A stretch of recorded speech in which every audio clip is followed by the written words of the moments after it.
And I started to implement those things into my own practice and immediately saw tremendous results. Like no joke, I cut my practice time in half and I was still getting the same results. So that was great. And I wasn't getting injured anymore. So then I started using these same practice strategies with my students and saw that they began improving dramatically as well. Welcome to the Spanish Guitar Mastermind, where we take a look at the mindset, strategies, and daily habits of accomplished Spanish guitarists and musicians alike, so that we can learn from their mistakes and their success. Today, we're going to focus on optimizing your practice session. Sure, you probably know that you need to practice to progress, but what many of you guys don't know out there is how to optimize your practice session. And on today's show, we're going to break down 5 of the most notorious mistakes that many aspiring guitarists are making when they practice, that are either holding you back from progressing or just wasting your time. So on that note, today's guest is Diego Alonso from Diego Alonso Music. He's somebody that I trust with his guitar pedagogy methods, as he's been teaching for about 20 years now, has over 10,000 lessons under his belt, and he's somebody who I know loves to follow the latest research and studies so that he can use science-backed methods for his own practice and for all his students alike. So I can't wait to hear what Diego has to say about optimizing our practice sessions.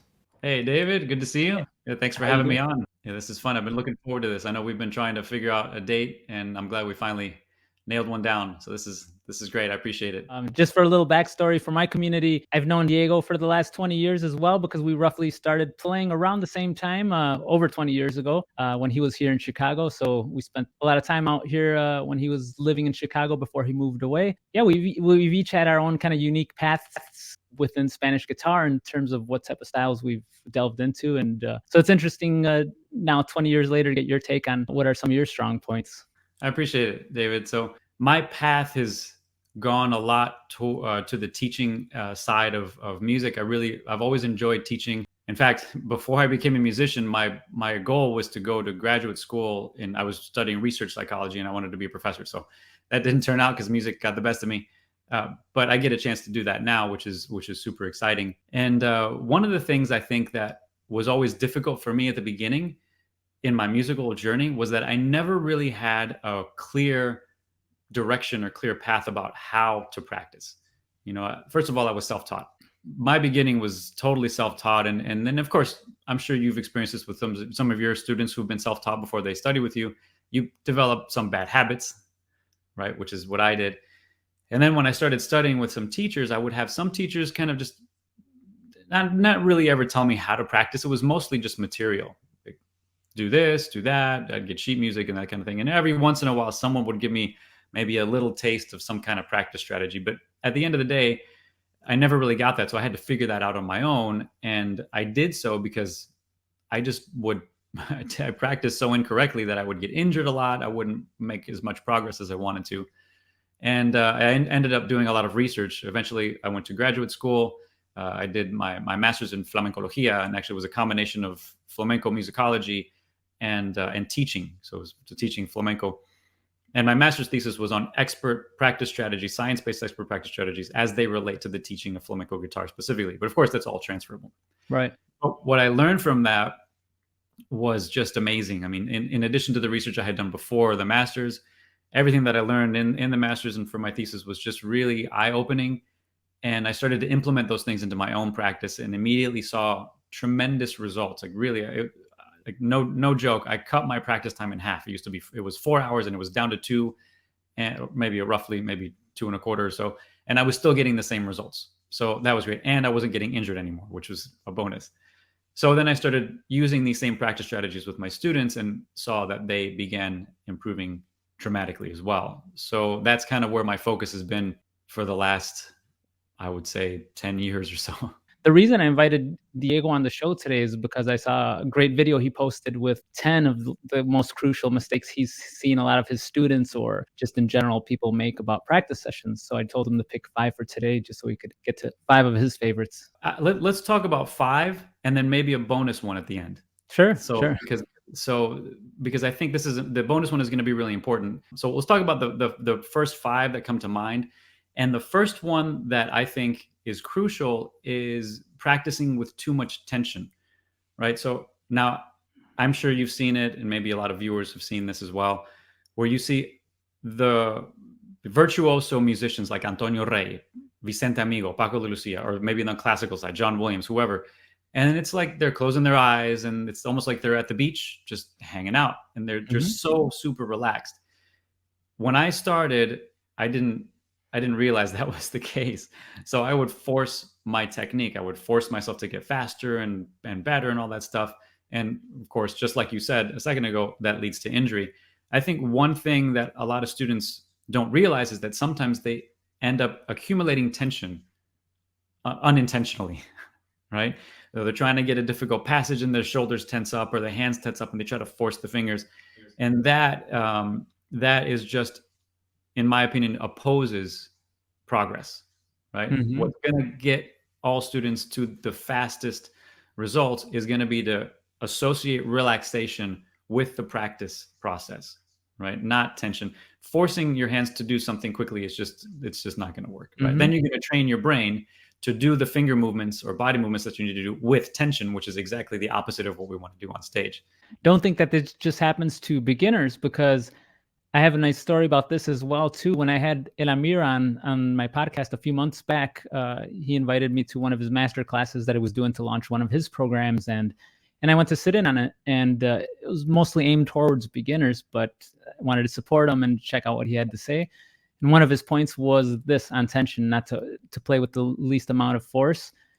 And he reminded me to also do it. And for some reason, I just ultra focused, reassessed on everything. And I realized lately I have been putting a little too much extra attention. So it could happen to people who have been playing for 10, 20 years as well, that we just kind of lose our grippings, especially if we play in places that are loud and we do private events, playing at private events that people are allowed, you tend to grab the guitar a little stronger, maybe if you don't hear yourself as well. And we got to always constantly remind ourselves. So basically the gist of the story is, once I started to really refocus on this a few months back, my playing literally got better within a month without practicing any extra time. Just the fact that I just started loosening up at all my performances and at home. Yeah, totally.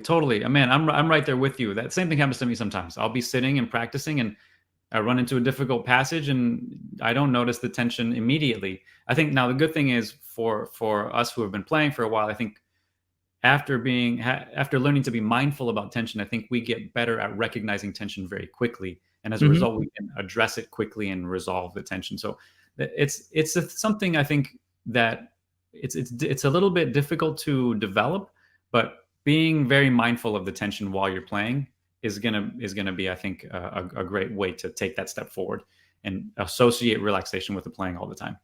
Right. So that's number one. Yeah. Should we go to number two? Yeah, let's go for it. All right. So number two, I would say, maybe it sounds silly, but number two, the mistake that a lot of students make is not to succeed enough in their practice. And I think a lot of us think as students that when we sit down to practice, we're just going to make a lot of mistakes, right? A typical scenario could be maybe for some of the viewers who are watching this, you sit down to try to play something and you get it wrong and you get it wrong. Finally, you get it right once and you're like, yeah, you celebrate and then you just move on to the next thing. The result of that is that you've just trained yourself to do it wrong more times than right. So you've gotten better at getting worse.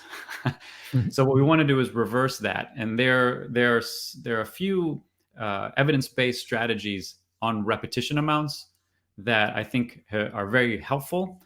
One of them, for example, is trying to count your repetitions so that you end your total amount of repetitions somewhere between a 70 to 85% success rate. For example, if you get 2 wrong in a row, then you want to do 5 right in a row after that. And that seems to be an optimal range. There's very little research on this, by the way. I want to make that clear. I've only seen one study on that. There are no follow-ups yet. And the study in the one I'm talking about was on very simple motor skills. So it's suggestive, but I've tried it and it's worked. I use the same strategy with my students and it works really, really well. There's another strategy called overlearning, which I think is more appropriate for material that you've already gotten to your goal, whatever that is, tempo-wise, dynamically, or whatever that happens to be. And then if you make a mistake, maybe you sit down tomorrow to play something that you've been playing fine and you make a mistake, then the idea of overlearning is that you only need to play it anywhere between half as many times, 50% of the amount of the times that it took you to get it right once, or 100% of the times it took you to get it right once. So for example, if you got 1 wrong, and then the next one you got right, you've done a total of 2 repetitions. So the minimum would be one more correct, and the ideal would be two more correct, so 100%. Okay. Those are the two success strategies that I have found really helpful. Most of the time, I default to the 70 to 85% success strategy. Again, that's the one anecdotally I find works best for me, and I've seen work best for all my students. So succeeding is really, really important. I think we need to get out of the mindset that practice is just a bunch of mistakes. It shouldn't be. It should be a bunch of successes. Yeah, that's a great one. That's one that honestly I didn't think about before either. I didn't think about that ratio or just even considering that. So that's a good one to keep in mind. And I'm sure, hopefully, there'll be some follow-up studies on more complex tasks like playing instruments. But for now, I think that was like a mouse study and moving something. I don't remember what it was exactly. I think the gist out of number two is also just not to be a sloppy player in your practices, and just at a practice session too, just to get because you're trying to get through practice. Exactly. Which I think, kind of leads us perfectly into number 3, which is what I see a lot of students do initially is expect immediate results. I think a lot of us as students, I remember this was the case for me when I started, we tend to be a little impatient, and we don't necessarily realize how long it's really going to take us to get as good as we want to get. And I see that in a ton of students when they start with me, is they don't realize that these are very complex skills that take a lot of time and a lot of consistency to develop. So one problem with expecting results immediately, it kind of goes back to the first point I made, which is practicing with tension. If we expect results too quickly, we're going to tense up because we're going to get frustrated. And then the second point that I said, not enough success in practice. If we expect too much, we're going to rush and we're not going to succeed because we'll make more mistakes. Mm-hmm. So the bottom line, I think, is that I always say this and to my students and in some of my other videos that I made, is that significant progress is a result of small and consistent wins over a long period of time. And that the best strategy that I found for myself and for my students is to focus on the process, not just on doing the process, but on enjoying the process rather than on the long-term goal. So in other words, I'm going to focus on whatever material I'm working on today, and I'm going to do it the right way and enjoy it, rather than thinking about playing Guajira de Lucia in 12 months, right? Or in 6 months. Because that's just, then you get to the 6 month or 12 month mark and you can't play Guajira de Lucia, and then you get all super frustrated and forget about it.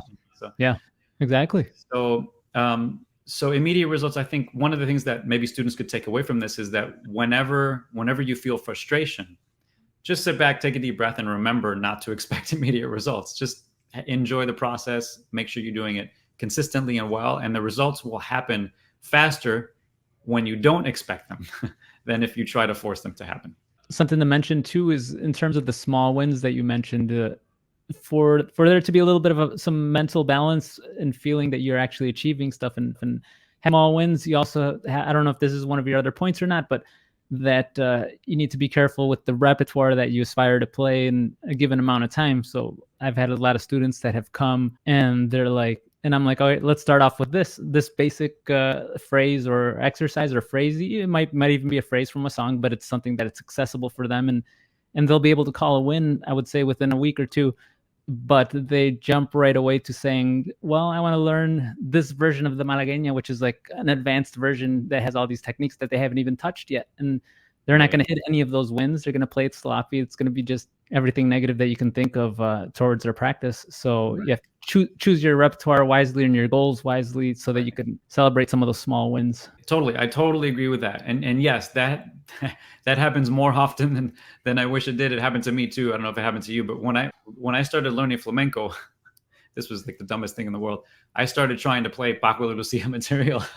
That's exactly the first-hand experience. I used to aspire to play Paco de Lucia pieces without being able to play some of the more intermediate pieces or beginner advanced pieces, just jumping over there. So exactly. It wasn't smart. Yeah. And then I'd have to drop it, come back to it, drop it, come back to it. And then maybe sometimes later, then eventually you'd be ready for it. But it was a waste of time to try to learn that whole piece. Yeah, I think that's the main thing. It's a waste of time because two things are going to happen if we do that. We're going to get super frustrated, which is going to lead to us not wanting to practice and then us maybe quitting. And then the second thing is we're going to make a ton of mistakes, so we're not going to progress. We're just going to have a bag of errors for a long period of time, instead of, like you said, like those small wins, which are crucial Yeah. for efficient progress. So number 4 is something that I guess it could be challenging for some beginners to wrap their heads around, but this is not focusing on musical expression early enough in the practice or in the learning of an instrument.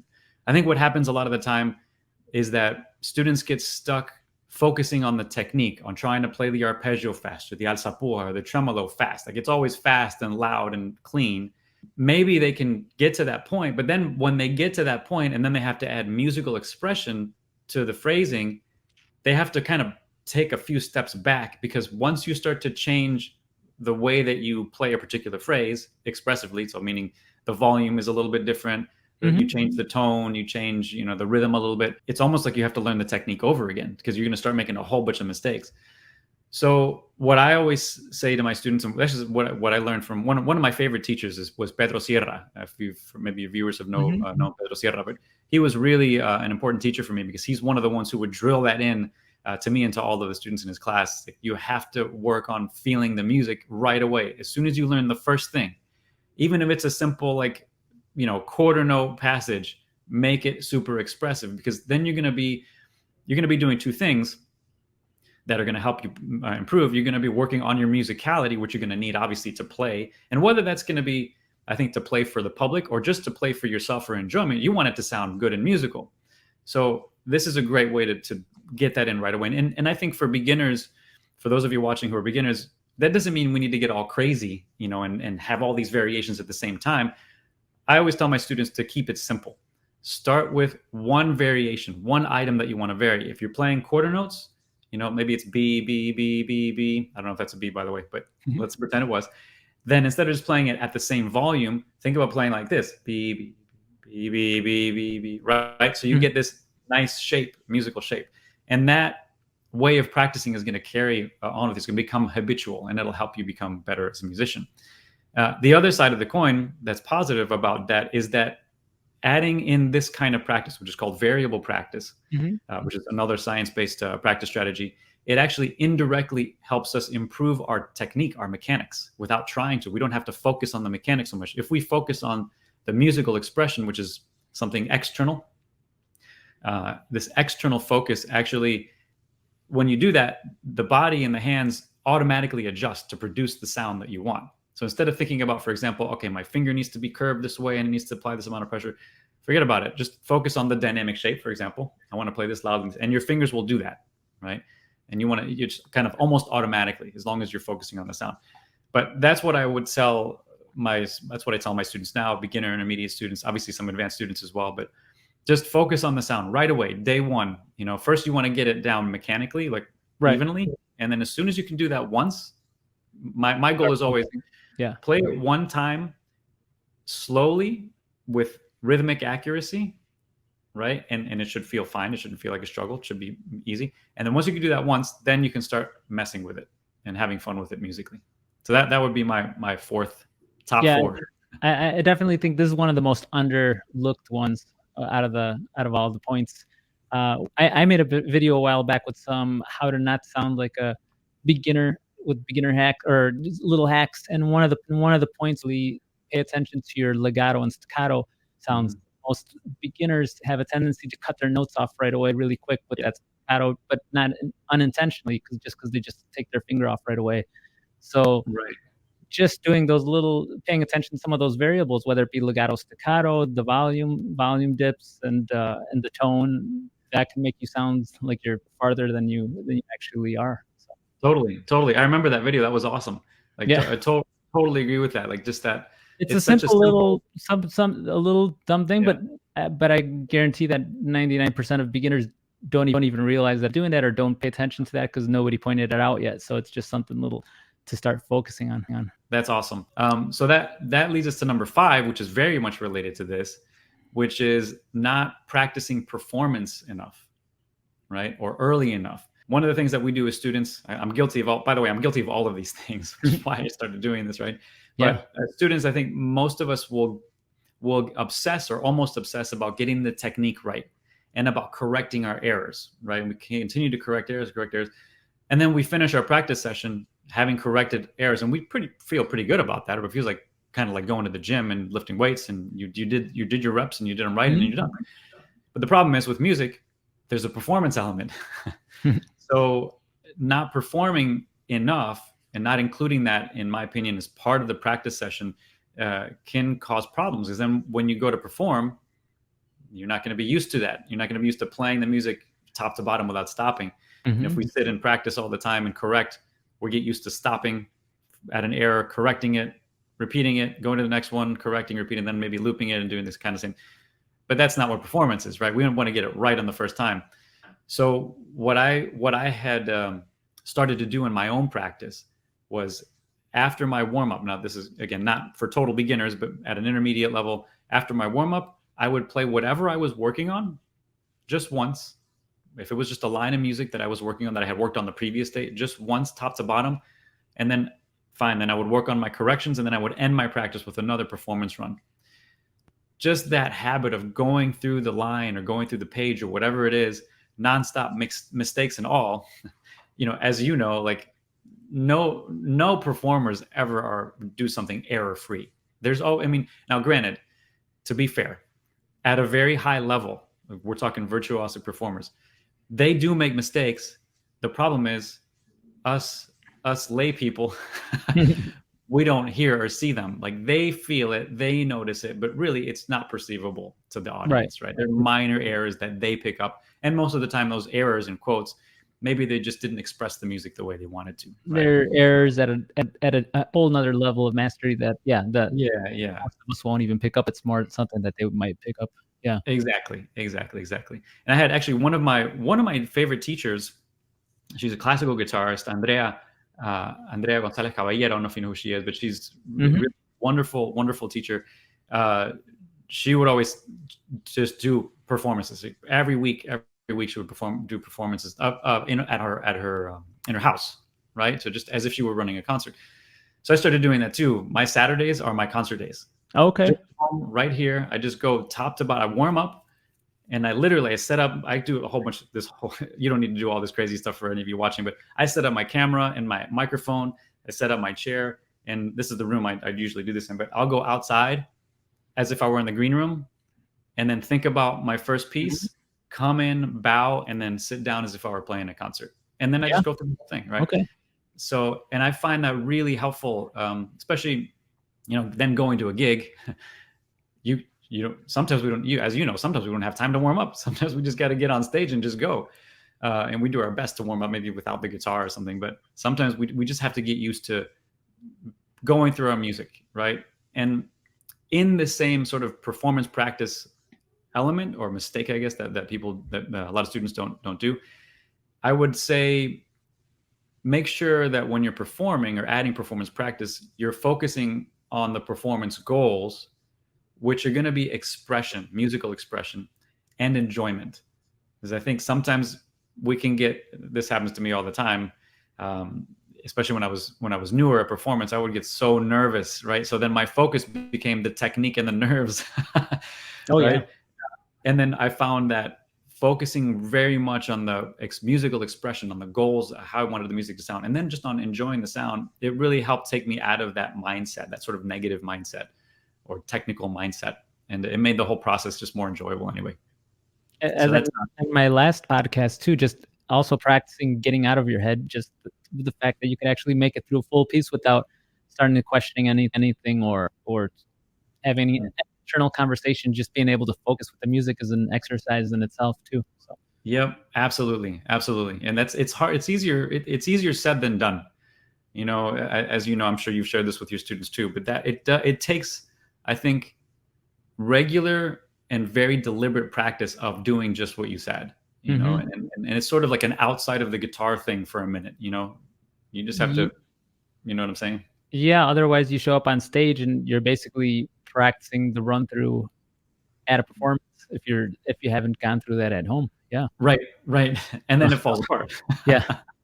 And then just on the flip side, on that last point too, I would have to say that there's some people that do the opposite extreme, and they consider all their practices performance practices. Basically, they just want to run through the whole piece with mistakes and stuff. So just be careful with that too, because if you're just doing performance practices. As another one of my guests on the show, Gohar Vardenian, and she mentioned that don't just stick to the performance practices as well. That's the other extreme, because then Right. you're going to practice in all those mistakes or any little bad habits, obviously. And it has to be a nice balance, like you said. Like what you have going on, that's great. I think dedicating a day to performance practice or just a part of your rehearsal time, that's great. Absolutely, absolutely. Which is a nice segue into the bonus number 6, if that's okay with you. Do we have time for number 6? It comes down to scheduling practice, right? I think a lot of students, especially beginner and intermediate students, will sort of pick up the guitar whenever they have time, and then they'll practice for however much time they feel like they have, right? And I feel like that's a mistake for 2 reasons, maybe 3 reasons, but the first 2 that come to mind is that inconsistent scheduling of practice is going to inevitably lead to just inconsistent practice, right? You'd be like, oh, maybe I don't have time today, I'll just do it tomorrow. And then tomorrow comes and something else comes up and you got to work late or whatever, the kids or other responsibilities, school. That's okay, I'll do it the next day. So that's just going to lead to inconsistent practice, could lead to quitting. The bottom line is you're not going to get any better, right? So scheduling practice, I actually have it in my calendar, my schedule practice. So for me, now granted, you and I are professional musicians, right? So this is what we do for a living, but my students aren't. I have 2 students who are professional musicians. All of my other students are doing this as a hobby and they want to do it well, but they're doing it as a hobby. And I've gotten them all to schedule their practice, right? So I have students who they get up. I know this, not everybody can do this, but he gets up 30 minutes earlier, right? Which is crazy for me. It's 5 a.m, but he gets up 30 minutes early so that he can do 30 minutes of practice in the morning before he goes to work and before he does anything. And he's got that schedule. That's what he does. He does it 3 days a week, consistently every single week. So that's the one thing I think is super important. It doesn't need to be at a particular time. What I found in the research on scheduling is that one of the most effective ways to schedule is to schedule after or before specific events that happen to throughout your day. For example, before or after breakfast, before or after lunch, before or after dinner. Okay. Right? Now, just related to that, there is also related research that shows us that after we eat, our minds are not in the best place. Cognitively, we can be a little more tired. So it tends to be better to practice before any kind of meal. Personally, I have a session in the morning before breakfast, before working out, anything. I have another session usually right before lunch. And sometimes if I'm lucky, I have another 30-minute session before I go to sleep after the kids are down and that kind of thing. So that's one part A about the scheduling thing. The second part about scheduling that I think is important is to schedule practice based on how much time is available rather than scheduling practice with a goal in mind. So for example, the goal is not to practice 30 minutes. The limit is 30 minutes. Okay, I've got 30 minutes to practice. Now I'm going to break down my schedule this way, right? Or 60 minutes and I'll break down my schedule this way. What I find works for me and my students, of course, this is just very anecdotal. I have not seen any research on this at all, but this has worked for me consistently, is that roughly about 10 to 15% of my practice is my warm-up, right? About 10 to 15% is performance practice, right? And the rest of it, roughly 70-ish%, is my strategic practice, where I'm really focusing on what I mentioned earlier: succeeding enough, correct repetitions, really being deliberate about fixing things, having a lot of goals in mind.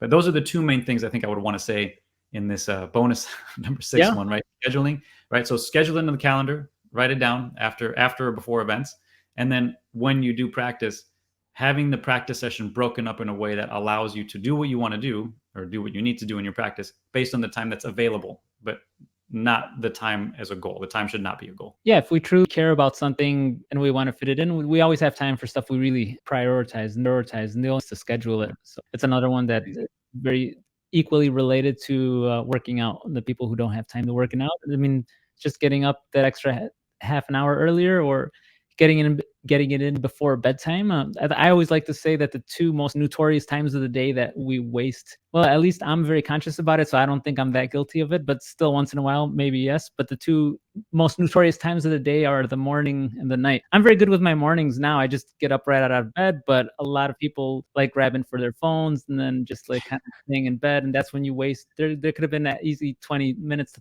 30 minutes that you can in a little practice or whatever you may need to do, some reading or exactly. Think before bed. That's also the other notorious time to watch out for. You could just get on your TV or whatever, maybe just to unwind. But if you really care about it, that's the time that you could grab to throw in that little, even if it's 15, 20-minute practice session. Yeah, it totally. I think what you said there at the end is really crucial too. I think a lot of students think that it's got to be an hour or it's got to be 2 hours, but it doesn't. It has to be consistent. And 15, 20 minutes is perfect. Nobody wants to waste extra time if you don't have to. It's about getting the most progress within the smallest amount of time that you can. Same thing goes for, I tell people in the gym too, as well. You don't want to be there for 2 hours. If you could do what you need to do in 30 minutes or 40 minutes.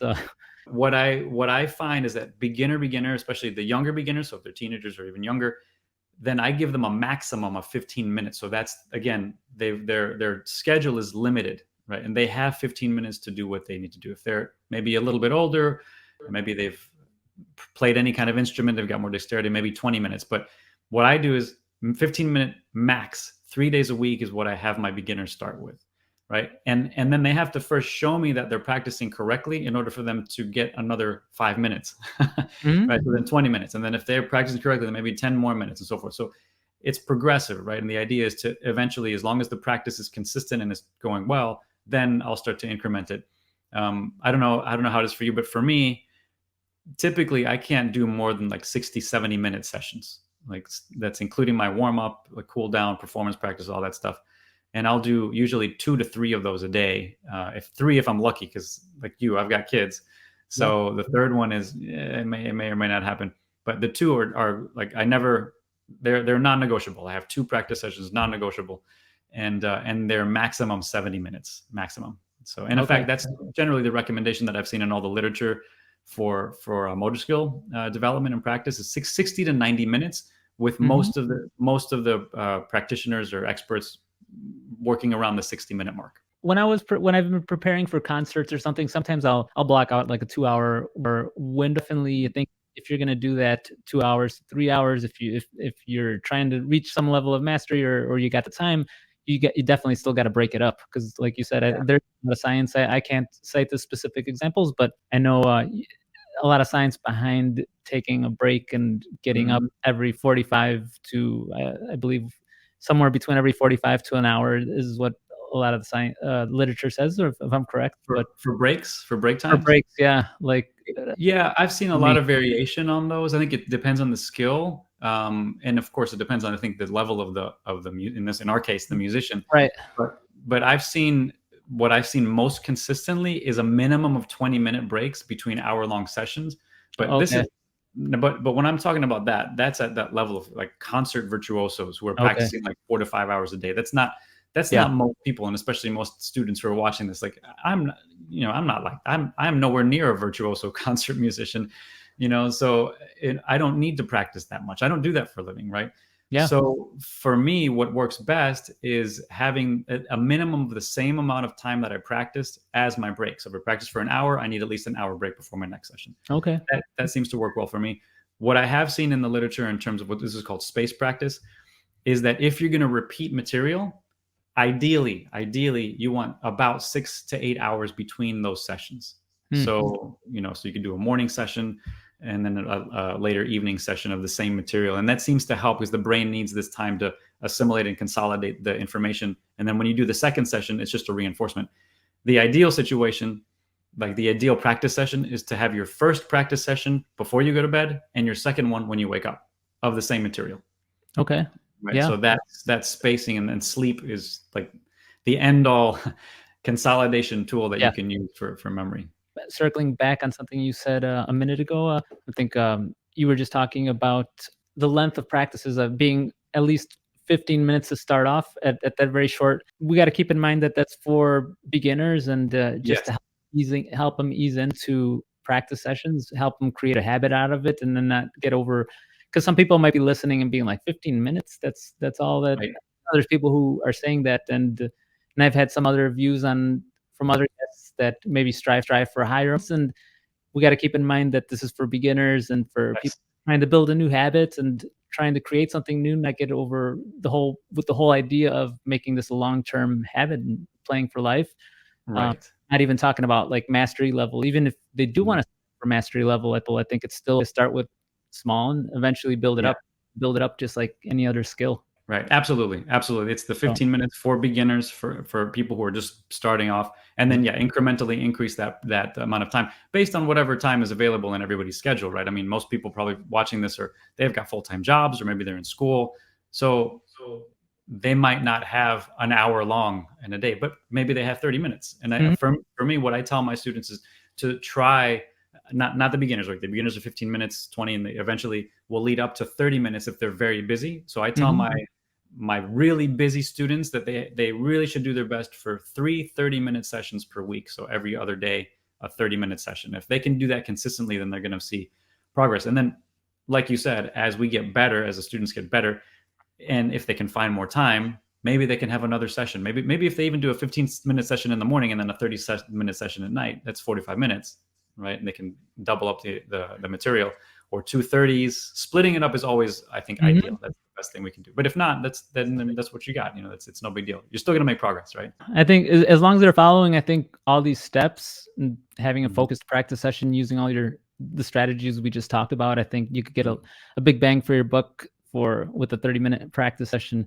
Students Totally. don't have to, they don't, just because a lot of people get discouraged thinking they need an hour or 2 hours every day to practice, but it's not always the case. So Right. Right. unless you're striving to be the next, Paco or whoever it is you're thinking of, but Right. besides that, for somebody who wants to enjoy guitar, Mhm. it's totally possible with that amount of time. Totally. Totally. No, one of my most advanced students, full-time job, super, super busy. And when he started, he had 15 to 30 minutes a day, and he would do 3 days a week, and that's it. And Okay. now he's playing. I mean, he's one of my classical students, and he's playing really pretty tricky pieces now. And because that's what he's done. He's hardly ever been able to go past that 30-minute mark. But like you said, it's just we don't you don't need that if you want to have fun and do it well. It's more about the consistency Yeah. than anything else. Oh, one random note, I just wanted to add, since this whole episode has been about practicing, is Yeah. that a few years back, I was preparing for a concert. Like I said, even for the best of us that have been playing for many years, we can still fall under some traps with our practice sessions without having somebody else assess us. So I got a little bit of help from a couple coaches. One of them was Grisha Goryachev, Oh amazing, yeah. one of my favorite flamenco concert guitarists. And he said something really simple, because he was an amazing coach at being able to assess problems, kind of like a good doctor can assess what the symptoms are. And I was Mhm. having trouble with the piece, and he just told me something simple that made sense. But sometimes we're stuck in our practice rooms here practicing, and we don't think about anything else, or what else may be wrong. But basically, I was just practicing for months over and over something that wasn't improving a technique. Forgot what Mhm. piece. I'm not sure if it was an Asturias or something else, but one of the techniques in there. And he said, if it's not improving within a certain amount of time, if you've been playing it for over a month, you don't see any improvements. He's like, either your technique is wrong, you're playing it wrong, or there's some tension built up, but just don't keep doing the same thing over and over, expecting a different result. So Yeah. nail it by just assessing what the problem is and getting to the root of it. So Exactly. and else Exactly. for aspiring guitarists to consider, I think, is if you're just practicing over and over the same thing, not getting any results, you really got to get down to what it is. What's the Yeah. problem? Yeah. Maybe you didn't get your foundations, your form, your techniques correct, and you're just trying to build upon something that you don't have without going back to the roots. So Exactly. Exactly. yeah. Yeah, I'm a huge fan of the idea that in every practice session, you should see some kind of improvement. Something should get better. If you are able to identify the error or challenge, you should be able to improve it. Not It's not going to be perfect, right? But it's going to be better. So that's what I always try to tell my students to do, is not get stuck in that. Like, it's problematic. I mean, I did the same thing you did, David. So I would do the same thing and get stuck and be like, oh man, and just try to keep working at it, working at it. Nothing would get better. And eventually I learned how to do what you did. And what Grisha had mentioned too, is just basically try to break down what's going on Hmm. and try to figure out the exact cause of the problem, and then zero in on that and then fix it. And then sure enough, I'm sure that piece is Hmm. fine for you Yeah, now. and things eased up, and yeah, I Totally. start seeing some progress. Before we leave, tell me, or tell my community a bit about what you have going on. I know you recently did a soft launch with the program that you're doing now, with the group coaching program, and your teaching endeavors. You have something you're going to officially launch soon. So if you'd like to say something about Yeah. it. No, I appreciate it. Yeah. So I have it's taken me like 5 or so, probably longer years, to put all of the information that I've learned through my education and through my experience into essentially the kind of program that I wish I had when I started, which is what you said, David. It's in part a coaching program. So it's called Spanish Guitar Mastery, and it's a coaching program where I have master classes. It's a master class once a week. This is for classical and or flamenco guitar. I've got 2 cohorts. I have a video exchanges, so there's personalized feedback. So there's the coaching element of it throughout the week. So students send me videos, I send them a reply with a video. There's a whole community with a chat. There are learning resources online that I have in my community. But that's sort of the generalized version of what it is. I have guest speakers. In fact, I'm having a guest speaker, Molly Gebri. I don't know who she is. She just came out with a book on the neuroscience of practice, which is going to be one of our guest speakers coming up. So it's that kind of thing, just to help everybody understand how to learn classical and flamenco guitar, but by using these science-based strategies. So like you said, I haven't done an official launch. I'm actually getting ready to do an official launch for this. I've done a soft launch. So I've got about maybe I think 11, 12 students right now. And it's going really, really great. You know, they've kind of helped me beta test the program, and everything's really fine-tuned. So now it's ready for the big launch. So I will be doing that soon. So, you know, if you're interested in that kind of thing and this more coaching approach, it's a little more involved, right? Where I'm more directly involved, then definitely look out for that. Definitely, everyone check out links, and I'll make sure to connect you with him in my comments and the descriptions to any of the videos, wherever you're watching this, whether you're listening to the podcast or whether you're checking it out on YouTube. Thanks, David. I appreciate it. All right, Diego. Well, thanks for being on. I'm sure everyone left with a lot of good nuggets from here. Hopefully. And well, hopefully we'll do a repeat of this in the future. So. That sounds great, David. Thanks so much, man. And congratulations on your course. Yeah, thanks, man. All right. Well, I'll talk to you soon. Take care.